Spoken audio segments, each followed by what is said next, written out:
প্রিয় দর্শক, আসসালামু আলাইকুম ওয়া রাহমাতুল্লাহি ওয়া বারাকাতুহু। সুপ্রিয় দর্শক, আশা করছি আল্লাহ তাআলার অশেষ রহমতে আপনারা সকলে অনেক ভালো আছেন।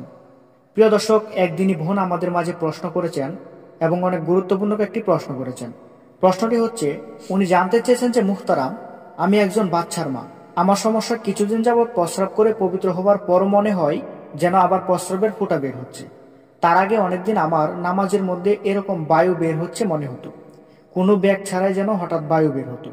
তারপর অনেকদিন স্রাবের সমস্যায় ভুগেছি।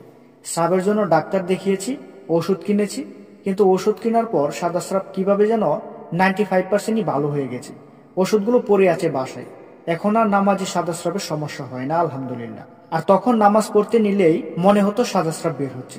এখন শুরু হয়েছে প্রস্রাবের ফুটা নিয়ে। আমি প্রস্রাবের পর পবিত্র হবার পরও মনে হয় যেন ফুটা ফুটা বের হচ্ছে। কখনো টিস্যু দিয়ে চেক করলে ভিজা পাই, কখনো শুকনা। নামাজ পড়তে নিলে সবচেয়ে বেশি সমস্যা হয়। এখন আমি কি করব? সন্দেহ নিয়ে নামাজ পড়লে কি হবে? মানসিকভাবে খুবই ভেঙে পড়েছি এই বিষয়টা নিয়ে। যদি এই বিষয়ে আমাকে বিস্তারিত জানাতেন তাহলে অনেক উপকার হতো। তো ধন্যবাদ প্রিয় দিনী বোন, আপনি গুরুত্বপূর্ণ একটি প্রশ্ন করেছেন।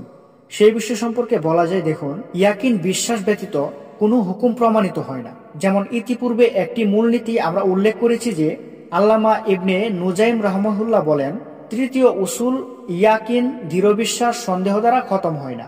তথা কারো কোনো বিষয় সম্পর্কে দৃঢ় বিশ্বাস থাকলে সে বিষয় সম্পর্কে বিপরীত কোনো সন্দেহের উদ্বেগ হলে পূর্ব বিশ্বাসের কোনো ক্ষতি হবে না।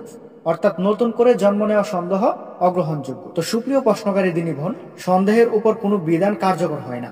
সুতরাং যখনই আপনার স্রাব নির্গত হওয়ার সন্দেহ জাগবে তখনই চেক করে দেখে নেবেন। স্রাব নির্গত হলে কাপড় পাল্টিয়ে আবার অজু করে নামাজ পড়তে হবে। তো প্রিয় প্রশ্নকারী দিনী বোন, আশা করছি আপনাকে বুঝাতে পেরেছি। ভিডিওটি ভালো লাগলে অবশ্যই একটি লাইক করবেন এবং আমাদের চ্যানেলে নতুন হয়ে থাকলে অবশ্যই সাবস্ক্রাইব করবেন। আসসালামু আলাইকুম, আল্লাহ হাফেজ।